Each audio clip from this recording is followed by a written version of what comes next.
தோழமைகளுக்கு பிருந்தா வல்லவனின் அன்பு வணக்கங்கள். இன்றைய பதிவில் சூடாமணி அம்மையார் அவர்களின் வானமே காத்திரு என்ற கதையினை வாசித்து கேட்கலாம். இந்த கதையானது அமுது சுரபி தீபாவளி மலர் இதழில் 2000ஆம் ஆண்டு வெளிவந்தது. தன் எழுத்து வானத்தின் நீளத்தில் ஒளி சேர்க்க வேண்டும் என்று கனவு கண்டிருந்த காலம் ஒன்றுண்டு. ஒரு தாகூராய், ஒரு பாரதியாய் இப்போதும் எழுதுகிறாள்தான். வேஷ்டி 2, டிஷர்ட் 2, பட்டுச்சேலை 1, ஜாக்கெட் 3, பாவாடை 3, கலர் பெட்ஷீட் 3 என்றோ, அல்லது உளுந்தம்பருப்பு 1/2 கிலோ, துவரம்பருப்பு 2 கிலோ, சன்ட்ராப் எண்ணெய் 1 லிட்டர், காஃபி பொடி 500 கிராம், புது புளி 1 கிலோ என்றோ. சாம்பார் கருப்பாய் இருந்தால் முகுந்தனுக்கு பிடிக்காது, அதனால் புது புளி. தலையாய கவலை இப்போது இதுதான். வானத்து நீளம் எப்படி போனால் என்ன? கவிதை படைப்பையெல்லாம் அவள் பேனா சுத்தமாய் மறந்துவிட்டது போல் இருந்தது. காகிதத்தில் அதை வைத்தால் புது புலி என்றுதான் எழுதுவேன் என்கிறது. சில சமயம் நினைத்து கொள்கிறாள், சாப்பாடு என்ன தகாத விஷயமா? தாகூர் எப்போதுமேவா கீதாஞ்சலி எழுதி கொண்டிருந்தார்? இறால் மீனும் ரசகுல்லாவும் சாப்பிட்டிருக்க மாட்டாரா? பாரதியார் பாஞ்சாலியின் விரிந்த கூந்தலை சற்று நேரம் ஒதுக்கிவிட்டு வத்தக்குழம்பு சோறு சாப்பிடாமலா இருந்திருப்பார்? அரிசியை எல்லாம் பறவைகளுக்கு இறைத்து விடாத போது. உணவு மனித வாழ்வின் ஆதாரம், அதை இழிவாய் நினைக்கலாமா? அதுக்காக உளுந்தம்பருப்பிலேயே ஊறி போயிட்டா எப்படி என்றுதான் அவளுள்ளிருந்து இன்னொரு ரஞ்சனி திடீரென்று இடிக்கிறாள். பாதி ராத்திரி வரக்கூட உற்சாகமாக கண் விழிச்சு கவிதை எழுதுவியே, அதெல்லாம் மறந்துடுத்தா? மறந்தால் தான் தேவலையே. அவை கவிதைதானா என்று கூட தெரியாது. ஆனால் உற்சாக ஊற்று ஒன்று உள்ளிருந்து பெருக்கெடுத்து ஓடும். காகிதம் உயிர்த்தெழும். நள்ளிரவு ஒளி கொண்டு பொழியும். மறக்க முடியாத அவஸ்தை. ரஞ்சி சோப்பெங்க? முகுந்தனின் குரல் குளியலறை பக்கமிருந்து கர்ஜித்த போது திடுக்கிட்டு தன்னிலை பெற்றாள். முதல் உணர்வு அந்த தீந்த வாசனை. அவசரமாக குழம்பை அடுப்பில் இருந்து இறக்கினாள். இன்று இருக்கிறது மண்டகப்படி. காலையிலேயே பாத்ரூமில் புது சோப்பு கட்டி எடுத்து வச்சிட்டனே. இங்கே எதையும் காணும். சீக்கிரம் வந்து வேற ஒன்றை எடுத்து கொடு. நான் எப்போதான் குளிச்சு சோத்தை கொட்டிண்டு ஆஃபீஸுக்கு கிளம்புறது? ஓடி போய் எடுத்து கொடுத்தாள். அவள் பாத்ரூம் கதவை அரைந்து கொண்டான். டவல் இருக்கா பார்த்துக்கங்க, அப்புறம் அதுக்கு ஒரு கூப்பாடு போட வேணாம். பதில் இல்லை. அப்படியானால் டவல் இருக்கிறது என்று அர்த்தம். அதை சொல்லிவிடக்கூடாதே, அப்புறம் கௌரவம் என்ன ஆகிறது? இத்தனைக்கும் முகுந்தன் ஒன்றும் கெட்டவன் அல்ல. இது காலை நேர டென்ஷன். அலுவலகத்தில் விற்பனை பிரிவு மேலாளனுக்குள்ள பல பொறுப்புகளின் அழுத்தம். இந்த முகுந்தன் வேறு. மாலையில் வேஷ்டி சட்டை உடையில் காஃபியை உறிஞ்சி கொண்டே, இன்னைக்கு என்ன இத்தனை அழகா இருக்க ஸ்வீட்டி என்று மோகனமாய் புன்னகை புரியும் முகுந்தன் வேறு. அந்த முதல் சோப்புக்கட்டிக்கு என்னவாயிற்று? வீல் என்று ஒலித்த சுட்டுவின் அலறலில் விடை கிடைத்தது. ஒளியின் திசையில் ஓடினாள். பின் வராந்தாவில் 1.5 வயது நிரம்பிய அவள் அருமை மகன் சுந்தர்ராஜன் எனும் சுட்டி பயலாகிய சுட்டு தரையில் ஓடிய சோப்பு நீர் வாய்க்காலில் விழுந்து ஓலமிட்டு கொண்டிருந்தான். பதறிக்கொண்டு குழந்தையை தூக்கினாள். என்னடா சிக்கண்ணா? சோப்பு. புது சோப்பு கட்டி பூச்சாடி தண்ணியில் பாதி கரைந்திருந்தது. ஜாடி சரிந்து கீழே கொட்டிய சோப்பு நீரில் சுட்டு வலிக்கு விழுந்திருந்தான். அம்மா வீந்து கீழே விழுந்த அதிர்ச்சியும் சுய இறக்கமாக அழுகை பொங்கியது. விழுந்துட்டியாடா கண்ணா? தரையில் விழுந்தியா? தரையை அடிச்சிடலாமா? பொல்லாத தரையே, என் குட்டி சுட்டுவியா விழ வச்ச? அடி ஈரத்தரையை சலப் என்று தட்டினாள். இனிமே பண்ணுவியா இப்படி? அழாதட கண்ணா, இனிமே தர உன்னை தள்ளாதான். அழக்கூடாது, என் கண்ணில்ல. குழந்தையை அணைத்து கண்களை துடைத்து முதுகில் தட்டி சமாதானப்படுத்தினாள். பக்கத்து வீட்டு விமலா தன் தோட்டத்தில் பூத்த சில காணாமலர்களை நீண்ட இலைகளோடு கொண்டு வந்து கொடுத்திருந்தாள். அவற்றை பூச்சாடியில் வைத்து ஹால் மேஜையில் வைத்தால் அழகாயிருக்கும் என்று அப்படி செய்தாள். உள்ளே பீரோவில் பத்திரப்படுத்தியிருந்த கண்ணாடி ஜாடியை எடுத்து கழுவி தண்ணீர் நிரப்பி அதில் வைத்திருந்தாள். அதற்குள் சமையலுக்கு நேரமாகவே அதை கவனிக்க ஓட வேண்டியதிருந்தது. ஜாடி குழந்தையின் பார்வையில் பட்டிருக்கிறது. குளியலறையிலிருந்து சோப்பு கட்டியை எப்படி மோப்பம் பிடித்தானோ எடுத்து தண்ணீருக்குள் போட்டு அழைத்திருக்கிறான். நொர அம்மா நிறைய நொர என்று அழுகையை மறந்து குதூகலத்துடன் மீண்டும் ஜாடியை எடுக்க வந்தான் சுட்டு. நிறைய நுரதான், மாமாங்கத்துக்கு காணும், உள்ள வந்து வாழை சுருட்டிட்டு உக்காரடா ராஸ்கல் என்று அழைத்து கொண்டு போனாள். இளைத்து போன சோப்பு கட்டியை வாஷ்பேஷனின் மேல் வைத்துவிட்டு வேலைக்காரியை அழைத்து தரையை சுத்தம் செய்ய சொல்லிவிட்டு ரஞ்சனி குழந்தையையும் பூஜாடியையும் எடுத்துக்கொண்டு ஹாலுக்கு வந்தாள். ஏ ரஞ்சி, எங்கே தொலைஞ்சு போன? வந்து சோத்தை போடு, நேரத்தோடு போலேனா பொறுப்புள்ளவங்களே இப்படி நடந்துக்கிட்டா என்ன அர்த்தம்னு கத்துற சிடுமூஞ்சி ஜிஎம்முக்கு பதில் சொல்லி தொலைகிறதுக்குள்ளே மனுஷனுக்கு போதும் போதுன்னு ஆயிடும். ஈர தலைமுடியை டவலால் துடைத்தபடி குளியல் முடித்த முகுந்தன் வெளிப்பட்டான். தட்டு வைத்து உணவு பரிமாறினாள். குழம்பா அது? தீஞ்ச நாத்தம் வர்றது? எதிர்பார்த்தபடியே நடந்துருச்சு. கடவுளே, தீஞ்ச நாற்றம். இதுதான் எழுத்து, கவிதை எல்லாம்.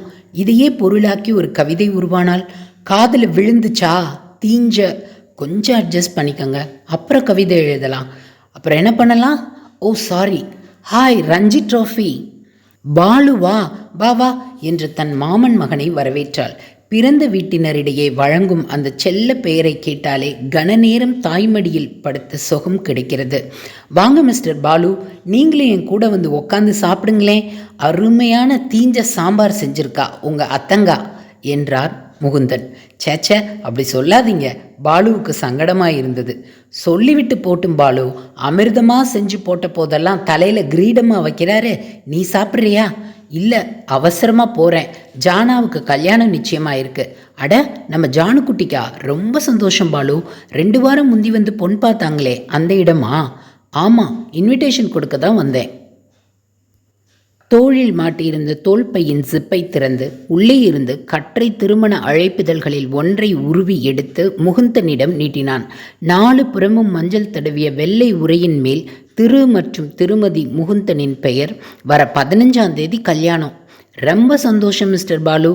முகுந்தன் பாதி சாப்பாட்டில் எழுந்து கை கழுவி கொண்டு வந்து மரியாதை பாங்குடன் வலது கையால் அழைப்பிதழை வாங்கி கொண்டான். ஜானாவுக்கு ஏதோ ஷாப்பிங் போகணுமா, உன் உதவி தேவையா? நாளைக்கு மத்தியானம் வந்தா அவளோட கடைகளுக்கு நீ வர முடியுமான்னு கேட்க சொன்னான் என்றான் பாலு ரஞ்சனியிடம். நாளைக்கு மத்தியானம் தானே? இன்று மத்தியானம் எப்படியும் கொஞ்ச நேரமாவது எழுத வேண்டும். எவ்வளவு காலமாயிற்று. விரல்களில் தினவு எடுக்கிறது. தீனி கொண்டா கொண்டா என்று வெற்று காகிதம் பசியில் அழுகிறது. வர சொல்லு, நாளைக்கு நான் ஃப்ரீ தான். இன்னைக்கு தான் வாக்கியம் முடிவுறவில்லை. சிலுங் என்று கண்ணாடி நொறுங்கி சிதறும் சப்தம் ஹாலில் இருந்து கேட்டது. பதறி அடித்து கொண்டு போய் பார்த்தால் கண்ணாடி பூச்சாடி தரையெங்கும் சில்லு சில்லாய் சிதறி கிடந்தது. பக்கத்தில் திருட்டு பார்வையுடன் அருமை செல்வன். அம்மா, ஒதஞ்சு போச்சு. மேஜ மேல் வைத்திருந்ததை எட்டி எடுக்க பார்த்திருப்பான். கை உரசலில் தள்ளப்பட்டு விழுந்திருக்கிறது. உயர்தர ஆஸ்திரிய நாட்டு கட்லாஸ் ஜாடி அநியாயமாய் உடைந்து போய்விட்டதே. சற்று நேரம் கவனிக்காமல் விட்டுவிட்டால் இப்படியா? நீ தொட்டையா? சுட்டு பலமாய் தலையாட்டி மறுத்தான். அதே டப். அதுவாகவே டப்பென்று விழுந்தால் நான் என்ன செய்வது என்பது போல் கைகளை விரித்தான். சிரிப்பு ஒரு பக்கம், கோபம் ஒரு பக்கம். துஷ்டு, போக்கிரி, ஒரு நிமிஷம் கையை காலை வச்சுட்டு சும்மா இருக்க மாட்டியா? காலில் கண்ணாடி பொத்த போகிறது. வா இப்படி. சுட்டுவை இழுத்து தூக்கி கொண்டு திரும்பி வந்தாள். ஐயோ, நான் வர்றேன் சார், 2 பேரும் கட்டாயம் கல்யாணத்துக்கு வந்துடுங்கோ என்று பாலு சொல்லி கொண்டிருந்தான். ரஞ்சி கட்டாயம் வந்துடுவா, நான் முடிஞ்சா வரேன். வராவிட்டாலும் உங்கள் தங்கைக்கு இங்கிருந்தே என் ஆசீர்வாதத்தை சொல்லிடுறேன் என்றான் முகுந்தன். உள்ளூர் தானே மிஸ்டர் முகுந்தன், நீங்கள் அவசியம் வரணும். அதான் சொல்கிறேனே, முடிஞ்சா அவசியம் வரேன். என்ன சார் இது இப்படி சொல்கிறீங்க? அவர் கிடைக்கிறார் பாலு, சும்மா பிகு பண்ணிக்கிறாரு. நான் அவரை அழைச்சிட்டு வரேன் என்றாள் ரஞ்சினி. நீ அழைச்சது ஓடி வர்றதுக்கு நான் என்ன உன் வீட்டு நாய்க்குட்டியா என்றான் முகுந்தன். நாய்க்குட்டியோ பூனைக்குட்டியோ, நான் கூப்பிடுறேன், நீங்கள் வரேல். நடக்காது. நடக்கும். பார்க்கலாமா? பார்க்கலாம். அடடா, எனக்காக 2 பேரும் பலப்பரீட்சை பண்ணிக்காதீங்க என்று சிரித்தான் பாலு. ஆமாம், இந்த வீட்டில் அதிகாரம் எப்படி? சிதம்பரமா மதுரையா? 2ம் இல்லை, பழனி. இந்த வாண்டு என்ன லூட்டி அடிக்கிறது பார் என்று தன் கரங்களில் திமிரி கொண்டிருந்த மகனை சுட்டி காட்டினாள் ரஞ்சினி. முகுந்தன் சிரித்து கொண்டே மறுபடியும் உணவு மேஜை அருகே அமர்ந்தான். பாலு குழந்தையை வாங்கி சுட்டி கண்ணு பயலே என்று அணைத்து தலையை வருடி முத்தமிட்டான். ரஞ்சனி கணவனுக்கு உணவு பரிமாறினாள். நான் கிளம்புறேன் ரஞ்சி ட்ராஃபி. ஆமாம், உன் எழுத்தெல்லாம் இப்போ எப்படி இருக்கு? என் கையெழுத்து எப்பவும் போல அழகாக தான் இருக்கு. நக்கல் வேணாம், முந்தியெல்லாம் நிறைய கவிதை எழுதுவியே. சுபம் போட்டாச்சு, கல்யாணம் அப்படின்றதே ஒரு சுபம் தானே. பாலுவிற்கு விடை கொடுத்து அனுப்பிவிட்டு அலுவலகம் செல்லும் கணவனுக்கு டாட்டா சொல்லிவிட்டு வேலைக்காரி துணி துவைத்து கொண்டிருந்ததால் உடைந்த கண்ணாடி துண்டுகளை தானே பெருக்கி காகிதத்தில் சேர்த்து பொட்டலமாக்கி தெருக்குப்பை தொட்டியில் கொண்டு போய் போட்டுவிட்டு குழந்தைக்கு உணவூட்டி தூங்க வைத்து தானும் சாப்பிட்டு முடித்து பாத்திரங்களை ஒழித்து போட்டு சமையலறை கதவை மூடிக்கொண்டு காகிதமும் பேனாவுமாய் ஹாலில் வந்து அமர்ந்தபோது அந்த தீந்த நாற்றம் கருத்திலிருந்து வரிகள் துளிர்ந்து விரல் நுனிகளில் குறுகுறுத்தன. பேனாவை திறந்து காகிதத்தில் வைத்தால் நல்லதாக ஒரு தமிழ் தட்டச்சு இயந்திரம் வாங்க வேண்டும். என்ன வேகத்திற்கு ஈடு கொடுக்கும். எழுதலானால் அழகின் சுவாசம் பூவிதழில் மணந்தது. காற்று பூங்காற்றாகி பூவிற்கு நன்றி சொன்னது. அம்மா காய் தடைபட்டு சுவரை ஏறிட்டாள். மணி 12 நண்பகல். காய்கறிக்காரன் வருகிற நேரமாயது. வாடிக்கையாய் காலையில் வருபவன் இன்று வேண்டாம் என்று சொல்லிவிடலாமா? எழுத வேண்டும். இப்போது எழுந்திருக்க முடியாது. ஆனால் நல்லதாய் ஏதாவது கொண்டு வந்திருப்பானோ? வீட்டில் சுத்தமாய் தக்காளி இல்லை. எழுந்து வாசலுக்கு வந்தாள். சைக்கிள் பொருத்திய கைவண்டியை நிறுத்திவிட்டு காய்கறிக்காரன் இறங்கி வந்தான். என்னப்பா இன்னைக்கு இத்தனை லேட்டு? காலையில் ஒரு ஆட்டோ நம்ம வண்டி மேலே மோதிடுச்சுமா. ஆட்டோவா ஓட்டுறாங்க களவாணி பயலுங்க. ராட்சச வேகம். நிறைய காய் ரோட்டில் கொட்டி போச்சு. விடுவேனா? ஆட்டோக்காரன் சட்டையை பிடிச்சி நாயை கேட்டு உலுக்கிட்டேன். ஒரே ரகலை கூட்டம். கடைசியில் போலீஸ் வந்து கொஞ்சம் சில்லறை வாங்கி கொடுத்து ஒரு மாதிரி சமரசம் ஆச்சு. அதான் லேட்டு. என்னம்மா வேணும்? தக்காளி இருந்தது. வெண்டிக்காய் பிஞ்சாக இருந்தது. முகுந்தனுக்கு பிடித்த காலிஃப்ளவர் ஒரு பக்கம் லேசாய் பழுப்பு தெரிந்தாலும் பெரும்பாலும் நன்றாக இருந்தது. தேவையானவற்றை வாங்கி கொண்டு பணம் கொடுத்துவிட்டு உள்ளே வந்தபோது கானா மலர்கள் அப்படியே மூளை மேஜை மேல் கிடப்பதைக் கண்டாள். காய்கறிகளை ஃப்ரிட்ஜில் வைத்துவிட்டு ஒரு உயரமான ஸ்டீல் டம்ளரில் நீர் நிறைத்து கொண்டு வந்து பூக்களை அதனுள் இட்டு டிவி பெட்டியின் மேல் வைத்துவிட்டு தொடர்ந்து எழுதத் தொடங்கினாள். புதுமலர் நன்றி ஏற்று புன்னகை செய்யும் முன்னே மனம் போன இடமெங்கே? மாறாக அங்குரு. அம்மா அம்மா. வேலைக்காரி. என்னடி நீ இன்னும் வீட்டுக்கு போலையா என்றாள் எரிச்சலுடன். போகிற வழியில் பார்த்தேம்மா, நம்ம ரேஷன் கடையில் சக்கரை வந்திருக்கு. இந்த மாதம் இன்னும் வரலன்னு போடாமலே இருந்தாங்கல்ல. நீங்கள் காடும் துட்டும் கொடுங்க. சாயங்காலம் வர்றப்போ வாங்கிட்டு வந்துடுறேன். கொஞ்சம் அசந்தம்னா அப்புறம் ஸ்டாக் தீந்துருச்சுன்னு கையை விரிச்சிருவாங்க. எத்தனை அக்கறை இவளுக்கு. உண்மைதான். ரேஷனில் கோட்டை விட்டால் அப்புறம் தரமாட்டான். வெளிக்கடையில் அதிக விலைக்கு வாங்க வேண்டும். உள்ளத்தின் ஊற்று வற்றாது. அது அமுத ஊற்று. என்றேனும் பீரிட்டு வெளிவரும். எழுதுவேன் ஒரு நாள். இன்றில்லையேல் நாளை.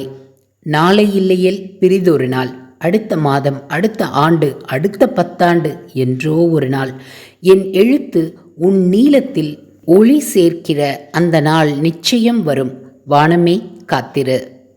எழுதுவதற்கு பேராவல் கொண்ட ஒரு சராசரி குடும்பத் தலைவியின் வேலைகளை அடுக்கடுக்காக சொல்லும் அழகான கதை இது. வாய்ப்பிருந்தால் வாசித்து பாருங்கள். மீண்டும் ஒரு அழகான பதிவுடன் சந்திக்கலாம். நன்றி.